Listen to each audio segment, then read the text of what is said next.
God is dead, God remains dead and we have killed him. Nietzsche का ना काफ़ी famous ये coat है। देखो ये इनकी ना एक प्रोवोक करने वाली स्टेटमेंट है और इसका अलग अलग लोग अलग अलग इंटरप्रिटेशन करते हैं, लेकिन बिल्कुल सिंपल शब्दों में देखो नित्से लिटरली ये नहीं मानते और ये नहीं कहना चाहते कि भगवान मर गए हैं, बल्कि ये एक उनकी फिलोसफिकल ऑब्जर्वेशन है। मतलब कि देखो मॉडर्न सोसाइटी में ना परंपरागत रूप से जो रिलीजियस बिलीफ हुआ करते थे ना, परंपरागत रूप से पहले जो वैल्यूज हुआ करती थी ना, धर्म का बोलबाला ज्यादा हुआ करता था और संसार को समझने के लिए लोग इस चीज का इस्तेमाल किया करते थे कि धर्म क्या बोलता है, धर्म में क्या लिखा गया है। समझ गए? जैसे वो एग्जाम्पल है हम हमेशा डिस्कस करते हैं। पहले क्रिश्चियनिटी में लोग ये मानते थे, चर्च ये मानता था कि सूर्य जो है वो धरती के चारों ओर चक्कर काटता है, लेकिन गैलीलियो ने जब इसका विरोध किया तो गैलीलियो को जेल में डाल दिया गया, उनको हाउस अरेस्ट कर लिया गया, क्योंकि चर्च ये बोल रहा था कि सूर्य ही अर्थ के चारों ओर चक्कर काटता है, जबकि गैलीलियो ने बोला चक्कर सूर्य नहीं बल्कि अर्थ सन के चारों ओर काटता है।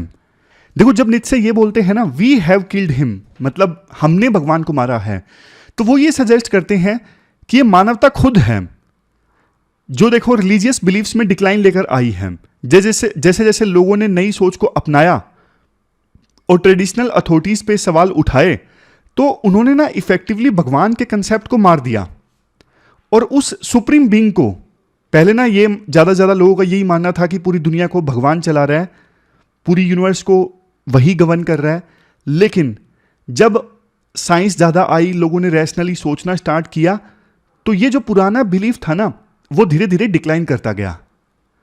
समझ गए? नित्से ये भी आर्ग्यू करते हैं कि गॉड की मौत का सोसाइटी पर ना बहुत गहरा इंप्लीकेशन है, क्योंकि ना बिना किसी डिवाइन अथॉरिटी के जो मीनिंग और जो मोरल डायरेक्शन प्रोवाइड होता था वो अब नहीं हो पा रहा है। मतलब भगवान की वजह से ना लोग थोड़ा ज्यादा मोरली एक्ट करते थे, अब लोगों ने भगवान को मानना कम कर दिया है, तो ना मोरल डायरेक्शन उनकी ना कहीं खो गई है। खैर देखो ये बहुत बड़ा कंसेप्ट है, 1-2 मिनट में हम क्या इसे डिस्कस करेंगे। इश्यूज 3 हम डिस्कस करेंगे आज, 30 मार्च 2024 डेट है। सबसे पहले आर्टिकल डिस्कस करेंगे हिंदू वाला, ये फ्लाइट फ्रॉम फैटीग। दूसरा आर्टिकल हम सोशल मीडिया कंट्रोल से संबंधित आर्टिकल डिस्कस करेंगे और सबसे लास्ट में आर्टिकल डिस्कस करेंगे भगत सिंह से संबंधित। 23 मार्च को उनकी बर्थ एनिवर्सरी थी, तो उस दिन आर्टिकल्स आए, लेकिन हम उस समय डिस्कस नहीं कर पाए थे होली की वजह से, तो आज उन्हें हम कंप्लीट करते हैं। आज सैटरडे का मौका है, तो चलिए डिस्कशन स्टार्ट करते हैं। आज के डिस्कशन में first important article flight from fatigue से संबंधित है। आप ना सिलेबस में जीएस पेपर 2 और जीएस पेपर 3 के इन टॉपिक्स से आर्टिकल को रिलेट कर सकते हो। क्या कंटेस्ट है? देखो डीजीसीए यानी directorate general of civil aviation, ये जो बॉडी है ना, ये एविएशन सेक्टर में सेफ्टी संबंधित गाइडलाइंस जारी करती है, रेगुलेशन करती है, ताकि जो एयरलाइंस हैं सेफ ढंग से चलती रहें। इन्होंने ना इसी साल की जनवरी में नए रूल्स जारी किए फ्लाइट ड्यूटी टाइम लिमिटेशंस से संबंधित। फ्लाइट ड्यूटी टाइम लिमिटेशंस क्या है, बेसिक से जानते हैं। जैसे देखो पायलट फटीग यानी पायलट्स की थकान जो है वो एयरलाइन इंडस्ट्री में ना एक लंबे समय से चिंता का विषय रहा है। आपको पता है प्लेन्स को उड़ाना एक बहुत डिमांडिंग जॉब होती है, जिसमें पायलट्स को हर समय अलर्ट रहना पड़ता है, फोकस्ड रहना पड़ता है। हालांकि देखो बहुत बार पायलट्स लंबे ड्यूटी आवर्स, रात की फ्लाइट्स, और कई बार तो एक टाइम जोन से दूसरे टाइम जोन में एंटर करते हैं, तो इसकी वजह से जेट लैग हो जाता है और फ्लाइट्स के बीच में इनसफिशिएंट रेस्ट के कारण पायलट्स में ना कई बार खतरनाक लेवल का फटीग देखने को मिलता है, यानी थकावट देखने को मिलती है। और इस थकावट की वजह से ना उनकी जो परफॉर्मेंस है वो काफी खराब हो सकती है। समझ गए?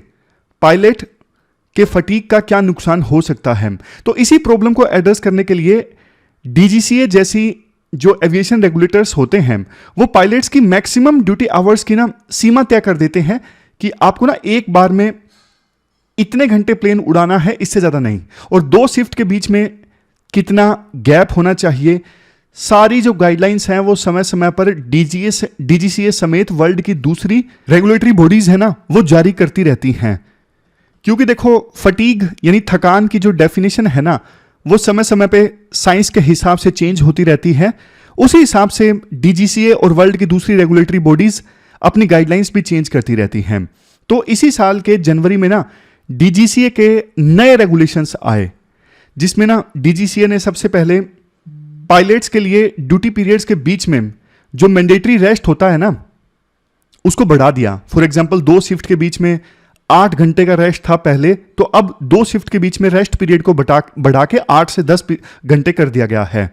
दूसरी चीज डीजीसीए ने ये की जनवरी की गाइडलाइंस में नाइट ड्यूटी की डेफिनेशन को चेंज कर दिया। और ज्यादा सिंपल भाषा में आपको बताऊं तो नाइट ड्यूटी की जो डेफिनेशन है ना, अब देखो सर्केडियन रिदम से अलाइंड होगी। आप बोलोगे सर क्या ये मुश्किल सा वर्ड आपने इस्तेमाल कर दिया, सर्केडियन रिदम क्या होता है? अरे ये तो आप बहुत बेहतर ढंग से समझोगे। देखो अब कुछ एस्पायरेंट्स जो है ना रात को पढ़ते हैं, पूरी रात पढ़ते हैं और दिन में सो जाते हैं, सुबह 5 बजे सो गए, 6 बजे सो गए।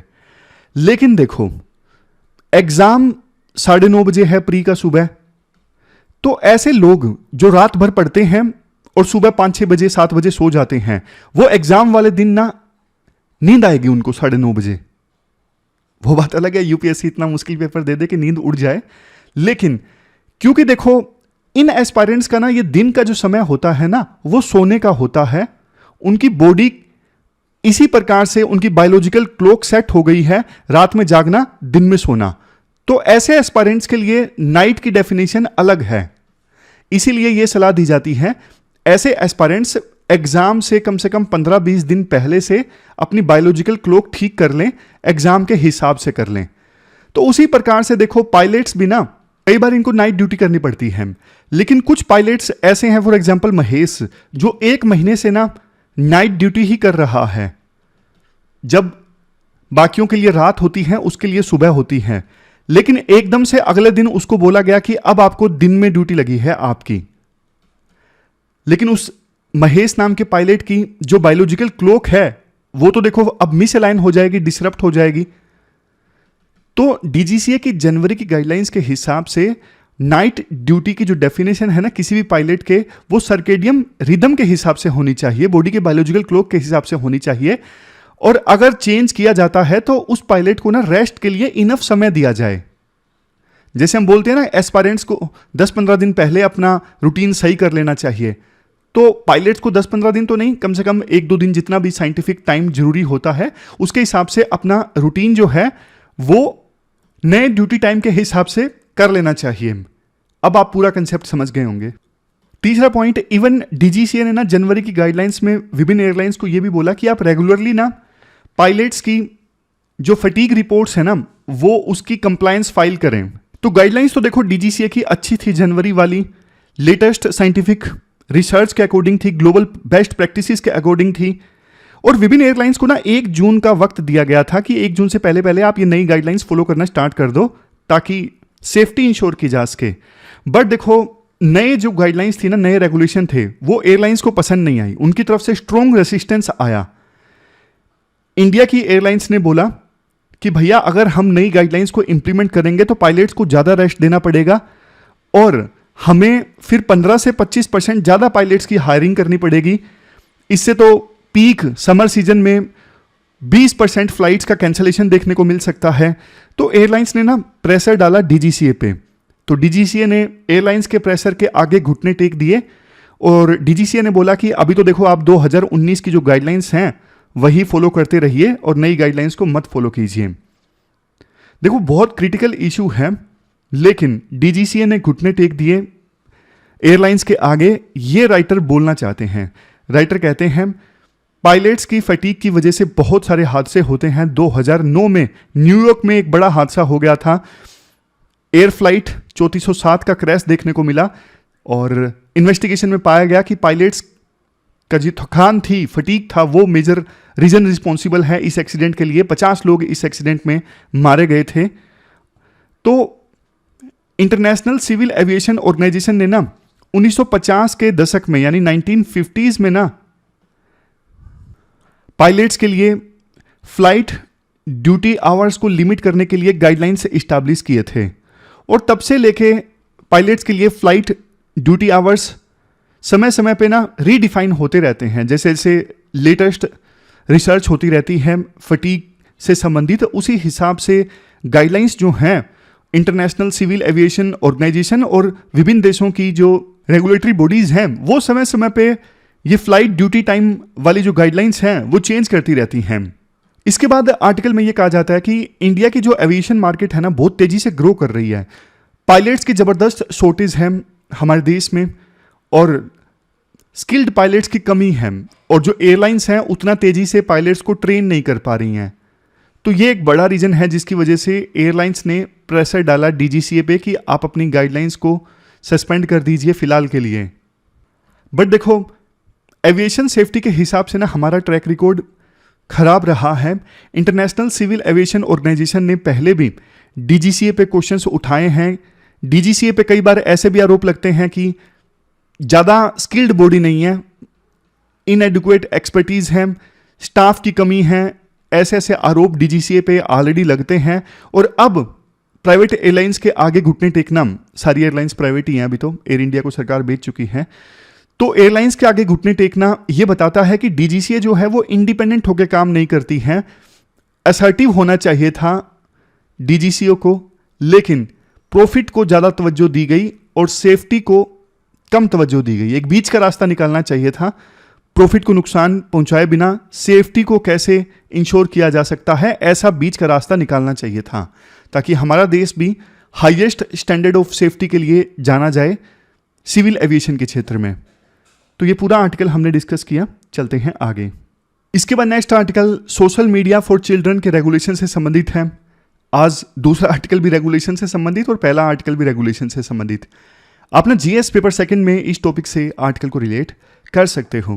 कंटेक्स्ट ये है, यूएस का एक स्टेट फ्लोरिडा, इन्होंने हाल ही में एक कानून पास किया जिसमें यह बोला गया कि वो बच्चे जिनकी एज 14 से कम है ना, उनके लिए सोशल मीडिया अकाउंट ओपन करना बैन है। पेरेंट्स की कंसेंट है या नहीं है, 14 से कम उम्र के जो बच्चे हैं ना वो सोशल मीडिया अकाउंट नहीं ओपन कर सकते हैं। हाल ही में कर्नाटक हाई कोर्ट ने भी ये सजेस्ट किया था यूनियन गवर्नमेंट को कि आप बिना सोशल मीडिया के इस्तेमाल के लिए कोई एज लिमिट लगाइए। मार्च 2023 में उटा यूएस का पहला स्टेट ऐसा बना जिसने देखो ऐसा कानून बनाया जिसमें बच्चों की जो एक्सेस है सोशल मीडिया की उसे रेगुलेट किया गया। क्वेश्चन उठता है, क्या अब वक्त आ गया है हमारे देश में भी सोशल मीडिया का इस्तेमाल बच्चे कैसे करें? इस संदर्भ में सरकार को कानून बनाना चाहिए, सरकार को गाइडलाइंस जारी करनी चाहिए। चाइना देखो ऐसा ही कानून बना चुका है। Annual status of education report के अनुसार आज के समय में 90% से ज़्यादा टीनेजर्स ऐसे हैं जो सोशल मीडिया का इस्तेमाल करते हैं। बच्चों का इतना ज़्यादा इंक्लिनेशन सोशल मीडिया की तरफ क्यों है? सबसे पहला रीज़न देखो, पेरेंट्स कई बार वांटेडली अनवांटेडली जब बच्चे तंग करने लगते हैं ना, तो पेरेंट्स बच्चों के हाथ में फ़ोन थमा देते हैं कि भाई चुप कर जाओ, तंग मत करो। तो ये ट्रेंड बढ़ रहा है जिसकी वजह से फिर बच्चे सोशल मीडिया इस्तेमाल करने लगते हैं। सोशल मीडिया एंटरटेनमेंट का एक बहुत बड़ा हब है। शॉर्ट्स, रील्स, मूवीज़, पता नहीं क्या क्या अवेलेबल है सोशल मीडिया पे। देखो हमारे टाइम पे ना ये सब चीज़ें अवेलेबल नहीं थी, तो इस वजह से ना फिजिकल एक्टिविटीज़ पे ज़्यादा फोकस होता था। लेकिन आज के समय में ना बच्चे फिजिकल एक्टिविटीज़ तो बहुत कम कर रहे हैं, और पता नहीं आने वाली जनरेशन में एवोल्यूशन कैसे होगा अगर फिजिकल एक्टिविटीज़ ज़्यादा नहीं करेंगे। बोर होना छोड़ दिया इंसान ने, मैं हमेशा कहता हूँ। इतना ज़्यादा एंटरटेनमेंट, इतना ज़्यादा एंटरटेनमेंट, इतना ज़्यादा एंटरटेनमेंट, सब मतलब एक मिनट भी कोई बोर नहीं होना चाहता। जैसे ही एक मिनट मिलता है मोबाइल पे ध्यान जाता है। डिजिटल डिवाइसेस का एक्सेस काफ़ी ज़्यादा इजी हो गया है। फ़ोन तो देखो हर घर में है, और एक क्या 4-4, 5-5, जैसे घर में अब छोटा बच्चा है, मम्मी पापा, दादा दादी सबके पास में फ़ोन है। तो डिजिटल डिवाइसेस का एक्सेस काफ़ी इजी हो गया है। और कोविड-19 के बाद तो देखो, कोविड-19 में आपको पता है एकदम से सब कुछ बंद हो गया था, तो डिजिटलाइजेशन का ट्रेंड थोड़ा और बढ़ गया, ऑनलाइन कम्युनिकेशन का ट्रेंड थोड़ा और बढ़ गया। मतलब डेली एक्टिविटीज़ में इंटरनेट का इस्तेमाल होना ज़्यादा हो गया, तो उस वजह से भी बच्चों का एक्सपोजर बढ़ गया।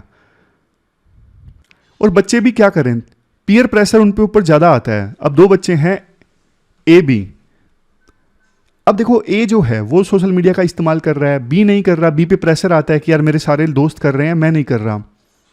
समझ गए? वैसे देखो सोशल मीडिया का इस्तेमाल ना दो धारी तलवार है, कहते हैं ना एक सिक्के के दो पहलू होते हैं। फ़ायदा भी काफ़ी ज़्यादा है, एजुकेशनल अपॉर्चुनिटीज़ काफ़ी हैं, नई नई चीज़ें बच्चे सीख सकते हैं यूट्यूब से। अब पहले क्या होता था, जैसे कोई बच्चा ना छोटे शहर से होता था जिसमें सिर्फ 500 लोग रहते हैं, उसको पता नहीं लगता था कि मेरे गांव से बाहर लोग क्या कर रहे हैं, क्या सीख रहे हैं। लेकिन सोशल मीडिया के माध्यम से ना पूरा वर्ल्ड एक विलेज की तरह बन गया है, ग्लोबल विलेज। बच्चों के लिए ना सीखने को बहुत कुछ है। यूएस के बच्चे क्या सीख रहे हैं वो इंडिया के एक गांव का बच्चा सीख सकता है। इसके अलावा और कौन से पॉजिटिव इम्पैक्ट आ सकते हैं सोशल मीडिया से? क्रिटिकल थिंकिंग एक्सपोजर ज़्यादा मिलता है तो सोचने की जो क्षमता है बढ़ती है, कम्युनिकेशन बढ़िया होता है, सिमिलर इंटरेस्ट के लोगों के साथ में नेटवर्किंग होती है, रिलेशन मेंटेन करने का काम भी आता है सोशल मीडिया। दूर दराज के दोस्त हैं उनके साथ में बढ़िया रिलेशन मेंटेन हो जाता है। आर्ट ऑफ लर्निंग डेवलप होती है बच्चों की सोशल मीडिया के माध्यम से।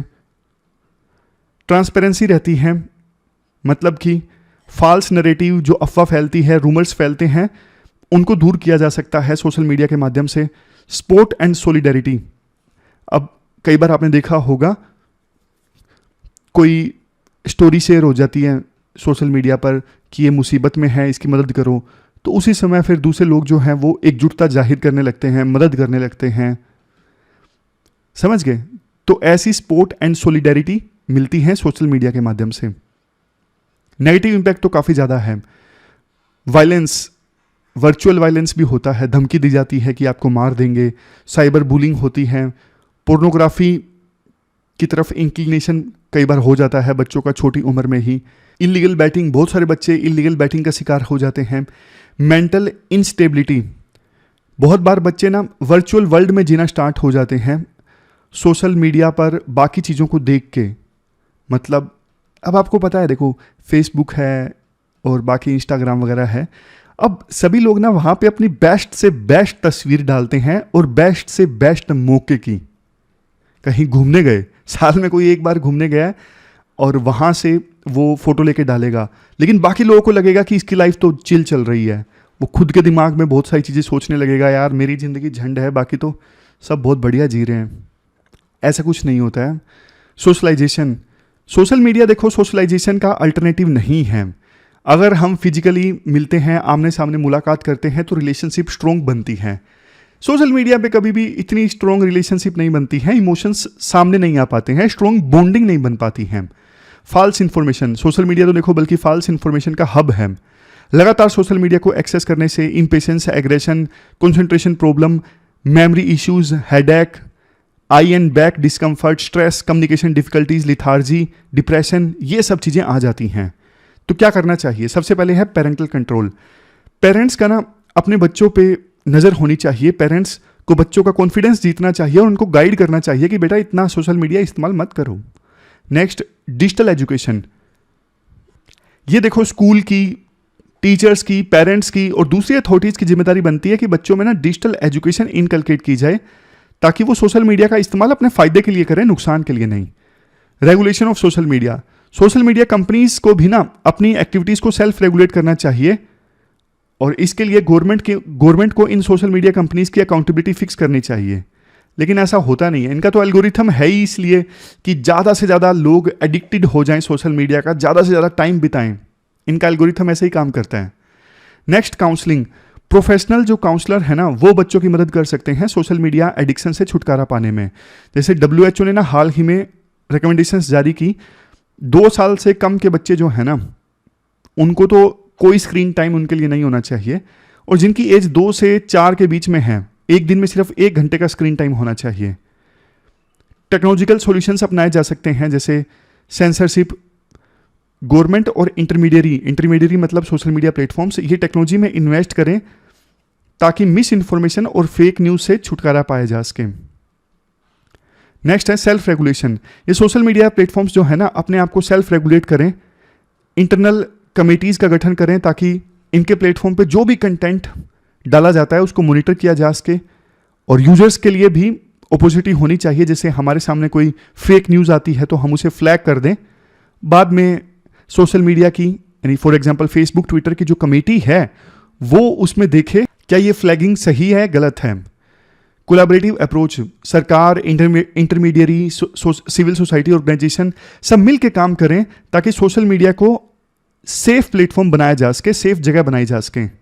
फिर देखो UN committee on rights of child, इन्होंने भी कुछ रिकमेंडेशंस दी थी, जैसे स्टेट स्ट्रॉन्ग मेजर्स लें, फॉर एग्जांपल कानून भी बनाएं ताकि बच्चों को हार्मफुल और मिसलीडिंग कंटेंट से बचाया जा सके, बच्चों को सभी प्रकार के वायलेंस से बचाया जाए, जैसे child trafficking, gender based violence, cyber aggression, cyber attack, information warfare. और कानून बनाते वक्त ना बच्चों का जो पर्सपेक्टिव है उसे भी कंसीडर किया जाए। चाइना ने गाइडलाइंस जारी की थी माइनर्स के लिए। चाइना ने बोला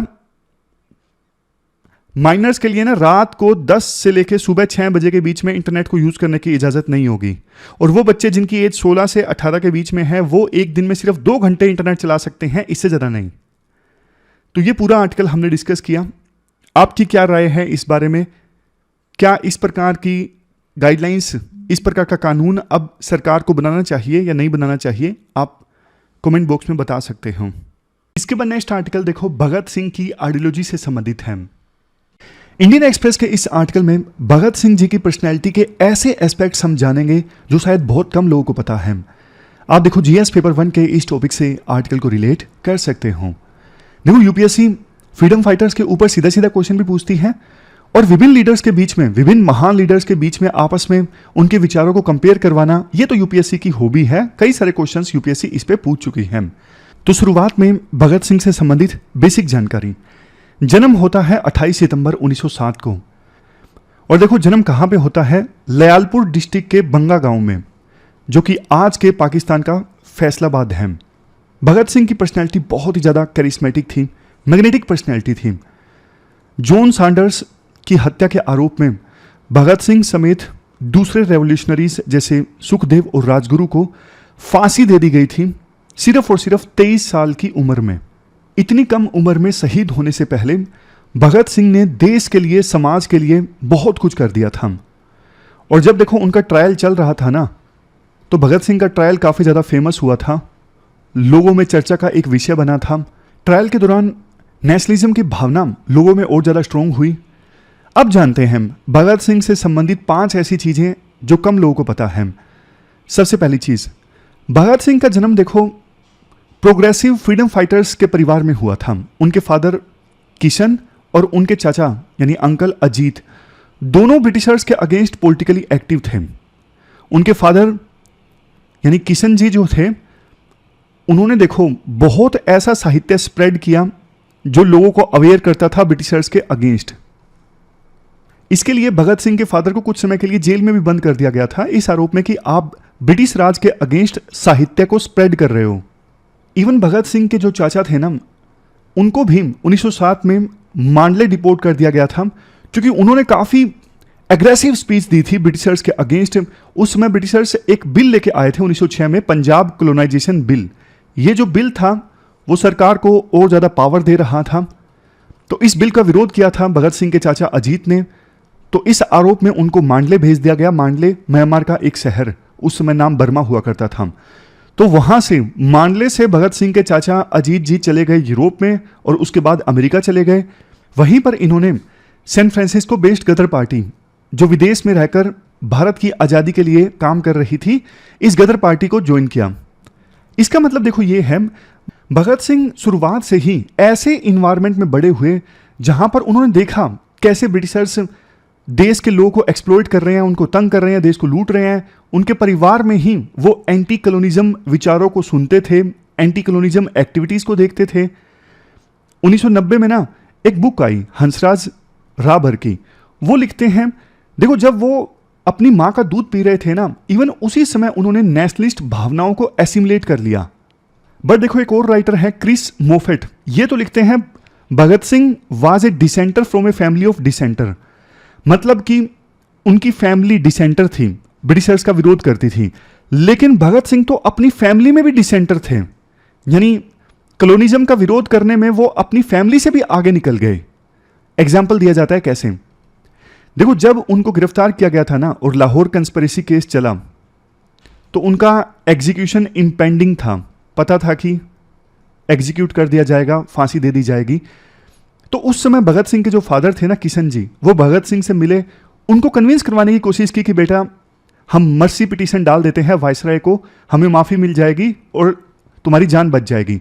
भगत सिंह ने साफ इंकार कर दिया, नहीं, अगर हम माफ़ी मांगते हैं वायसराय से तो जिस काज के लिए मैं लड़ रहा हूं, देश के लिए मैं लड़ रहा हूं, नेशनलिज्म के लिए मैं लड़ रहा हूं, उन विचारों से समझौता करने के समान होगा अगर मैं मर्सी पिटीशन डालता हूं तो लोग क्या सोचेंगे। तो भगत सिंह ने अपने फादर को साफ साफ मना कर दिया। लेकिन देखो, फादर तो फादर होते हैं। तो किशन जी ने ना भगत सिंह की अनुमति के बिना ही वायसराय को मर्सी पिटीशन डाल दी। और जब भगत सिंह को यह पता लगा, वो उनको बहुत गुस्सा आया। उन्होंने अपने फादर को खत लिखा कि देखो, मेरी आपके लिए बहुत ज़्यादा रिस्पेक्ट है, लेकिन आपने मर्सी पिटीशन डाल दी है और मैंने अपनी कंसेंट इसके लिए बिल्कुल भी नहीं दी थी और मैं अपने विचारों से बिल्कुल समझौता नहीं करूंगा। जिन चीज़ों के लिए मैं लड़ रहा हूं उससे मैं बिल्कुल कॉम्प्रोमाइज़ नहीं करूंगा। तो ये खत उन्होंने अपने फादर को लिखा था। ये पहला एस्पेक्ट है जो हमने जाना। अब दूसरा एस्पेक्ट देखिए। देखो, आमतौर पे अलग अलग मूवीज जो आई भगत सिंह के ऊपर, जैसे रंग दे बसंती, लेजेंड ऑफ भगत सिंह, इन सभी मूवीज में ना भगत सिंह की जो रेवोल्यूशनरी छवि है ना, वो ज़्यादा प्रेजेंट की गई है। मस्कुलर नेशनलिज्म को ज़्यादा दिखाया गया है। मस्कुलर नेशनलिज्म मतलब aggressive approach for asserting the national pride, national identity. इस अप्रोच को ज़्यादा शो किया गया है। बट देखो, भगत सिंह एक जबरदस्त, एक महान स्कॉलर भी थे। वो जितने रेवोल्यूशनरी थे उतने ही स्कॉलर थे। बहुत ज़्यादा पढ़ते थे, दिन रात पढ़ते रहते और लिखते भी बहुत ज़्यादा थे। आमतौर पे आप बाकी लीडर्स और रेवोल्यूशनरीज के द्वारा जो बुक्स लिखी गई हैं उनको याद करते हो, बट शायद ही आपको यह पता होगा कि भगत सिंह ने कहाँ कहाँ पे कौन कौन से न्यूज़पेपर्स में लिखा। क्योंकि ना कई बार वो अपना नाम चेंज करके लिखते थे, फर्जी नाम यूज कर लिया, जैसे बलवंत, रंजीत, विद्रोही, काल्पनिक नाम वो यूज करते थे न्यूज़पेपर में जब वो लिखते थे। उन्होंने देखो पंजाबी न्यूज़पेपर्स में लिखा और इवन उर्दू न्यूज़पेपर्स में भी लिखा। जैसे एक उस समय ना किसान पार्टी हुआ करती थी, कीर्ति किसान पार्टी। इस कीर्ति किसान पार्टी का एक जर्नल हुआ करता था, कीर्ति के लिए उन्होंने लिखा, इस जर्नल के लिए। इसके अलावा एक और न्यूज़पेपर वीर अर्जुन, दिल्ली से पब्लिश होता था ये न्यूज़पेपर वीर अर्जुन, इस न्यूज़पेपर के लिए भी उन्होंने लिखा। और देखो, जेल में रहते हुए उन्होंने बहुत कुछ लिखा। वो पोइट्री भी इंक्लूड करते थे अपनी राइटिंग में और पोइट्री को पढ़ते भी थे। रविंद्रनाथ टैगोर, विलियम वर्ड्सवर्थ, वाजिद अली शाह, मिर्जा गालिब, इकबाल, इन सब की जो पोइट्री है वो पढ़ते थे जेल में। आज देखो, वैसे तो हर एक पॉलिटिकल पार्टी के द्वारा भगत सिंह की पॉपुलैरिटी को इनकैश करने की कोशिश की जाती है। बट देखो, भगत सिंह ने अपने अंतिम दिनों में एक बुक लिखी थी, वाई आई एम एथीस्ट। वो अपनी अप्रोच में ना मार्क्सिस्ट थे। आप इस लाइन को ध्यान से पढ़िए। Bhagat Singh was a steadfast atheist, Marxist with an anarchist tilt. इस पूरी लाइन का मतलब मैं आपको समझाता हूं, यही काम आएगा यूपीएससी में जब आपको आंसर लिखना होगा। उन्होंने बुक लिखी Y I am atheist. Bhagat Singh भगवान में नहीं विश्वास करते थे।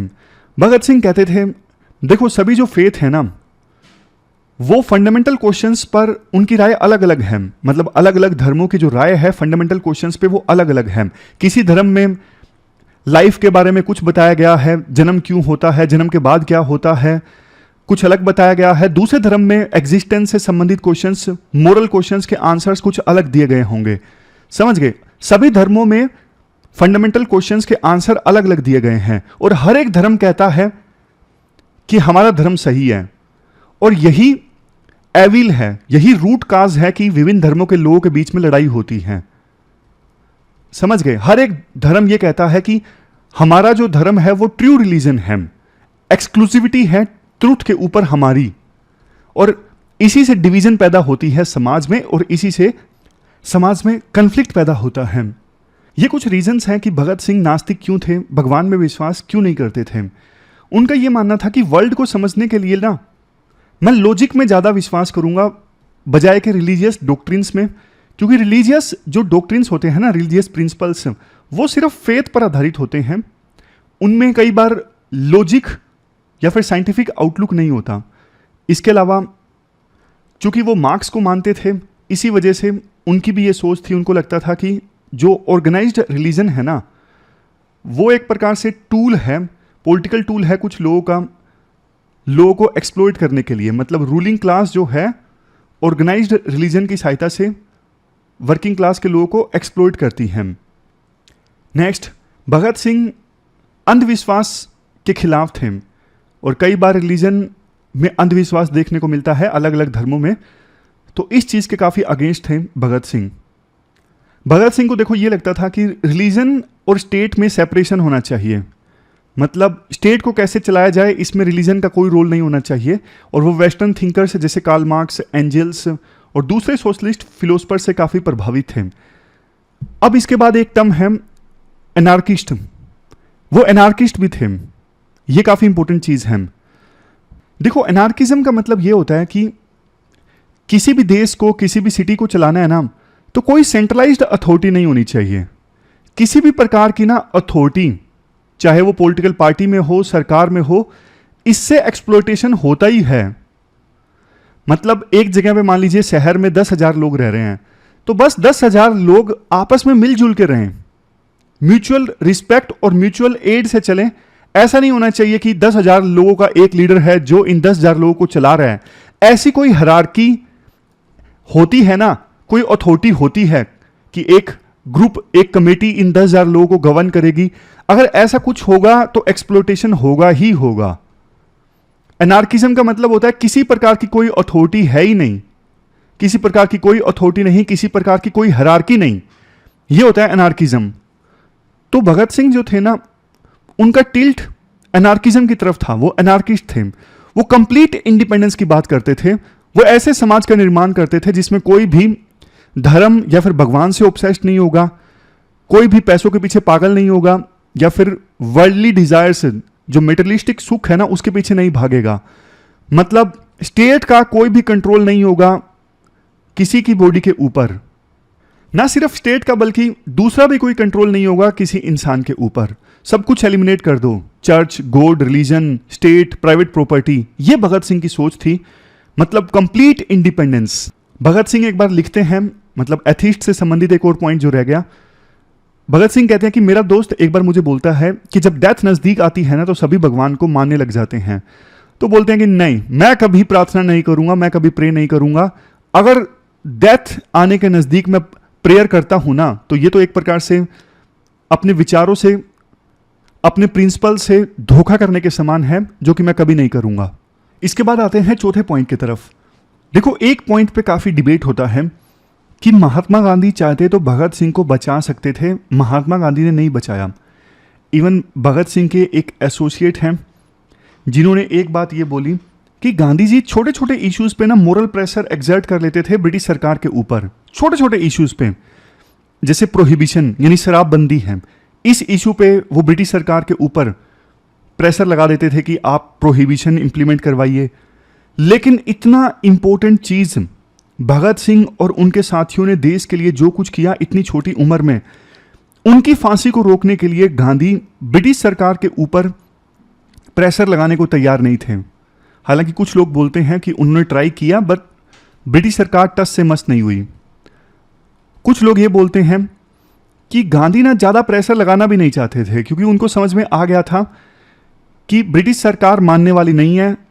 लेकिन अगर उन्होंने प्रेशर लगाया और सफल नहीं हुआ तो इससे जो स्ट्रगल है फ्रीडम के लिए वो प्रभावित हो सकता है। और आर्टिकल में कहा जाता है गांधी जी के विपरीत मोहम्मद अली जिन्ना ने ट्रायल जब भगत सिंह का चल रहा था ना, तो उस समय ब्रिटिश सरकार एक बिल लेके आई थी कि एक्यूज्ड के एब्सेंस में भी उनके खिलाफ मुकदमा चल सकता है। तो इस बिल का काफी विरोध किया था जिन्ना ने। विरोध करते हुए ये बोला कि आप तो जस्टिस के जो फंडामेंटल प्रिंसिपल्स है ना, उनको ही सेक्रीफाइस कर रहे हो, ये तो फिर कोई जस्टिस रहेगा ही नहीं। जिन्ना ने भगत सिंह के लिए बोला कि जो इंसान देखो भूख हड़ताल करता है ना, हंगर स्ट्राइक करता है, उसमें आत्मा होती है, वो अपनी आत्मा से चलता है, वो अपने काज में बिलीव करता है। फाइनली देखो ब्रिटिश सरकार ये जो बिल लाना चाहती थी ना, वो बिल पास नहीं हुआ। लेकिन देखो ब्रिटिश सरकार ने जैसे तैसे करके ट्रायल कंप्लीट किया भगत सिंह का। ट्रायल में काफ़ी सारी कमियां थी, लेकिन धक्के से कंप्लीट कर दिया गया ट्रायल। और फांसी की सज़ा सुना दी गई। 7 अक्टूबर 1930 को 300 पेजेस का जजमेंट आया था। नेहरू भी देखो भगत सिंह की फांसी के बहुत ज़्यादा खिलाफ थे। उनका कहना था कि बेशक मैं भगत सिंह के विचारों से सहमत नहीं हूं, लेकिन भगत सिंह ने और उनके साथियों ने जो इतनी कम उम्र में करेज दिखाई है, और बाद में उन्होंने बोला जब फांसी दे दी गई थी कि इतनी कम उम्र में सेल्फ सेक्रीफाइस बहुत कम लोग कर पाते हैं देश के लिए, तो बहुत ही ज़्यादा एडमायरेशन था नेहरू का भगत सिंह के लिए। भगत सिंह के एक्शंस को एक्सप्लेन करते हुए नेहरू बोलते हैं, अगर देखो जर्मनी या रशिया के द्वारा इंग्लैंड के ऊपर अटैक किया होता तो भी क्या लॉर्ड इरविन जो उस समय वाइसरॉय थे वो लोगों को बोलते कि आप इन्वेडर्स को कुछ मत करिए, आप शांति रखिए, नॉन वायलेंस में विश्वास करिए? क्या लॉर्ड इरविन अपने देश के लोगों को ऐसा बोलते? और सोच के देखिए, अगर भगत सिंह एक इंग्लिशमैन होते और उन्होंने जो कुछ किया इंग्लैंड के लिए किया होता, तो भी ब्रिटिश सरकार और लॉर्ड इरविन के विचार भगत सिंह के बारे में सेम होते। इवन नेहरू तो देखो भगत सिंह से मिलने भी गए थे बाकी लीडर्स के साथ, जैसे सुभाष चंद्र बोस, मोतीलाल नेहरू, के.एफ. नरीमन, रफ़ी अहमद किदवई, मोहनलाल सक्सेना, इन सब लीडर्स के साथ नेहरू गए थे भगत सिंह से मिलने जेल में। और बाद में फांसी होने के बाद एनुअल कांग्रेस का सेशन हुआ था, उस समय नेहरू ने एक ऑफिशियल रेजोल्यूशन पास किया, मतलब प्रेजेंट किया, जिसका समर्थन किया गया था मदन मोहन मालवीय के द्वारा। इस रेजोल्यूशन में बोला गया कि ब्रिटिश सरकार ने जो फांसी दी है ना भगत सिंह को, ये बदले की भावना से दी गई है, और करोड़ों लोगों की जो भावनाएं थी कि भगत सिंह की फांसी की सजा को कमूट कर दिया जाए, इंप्रिजनमेंट में बदल दिया जाए, उसके विरुद्ध जाके ब्रिटिश सरकार ने काम किया है। तो ये पूरा आर्टिकल हमने डिस्कस किया भगत सिंह से संबंधित। अब भगत सिंह के बारे में क्वेश्चन आता है, यूपीएससी पूछती है, तो शायद बेहतर ढंग से आप क्वेश्चन का आंसर दे सकते हो। अब आप क्वेश्चंस देख लीजिए जो आपको अटेम्प्ट करने हैं। पहला क्वेश्चन देखो, महात्मा गांधी और भगत सिंह के आइडियोलॉजिकल पर्सपेक्टिव्स में कंपैरिजन से संबंधित है।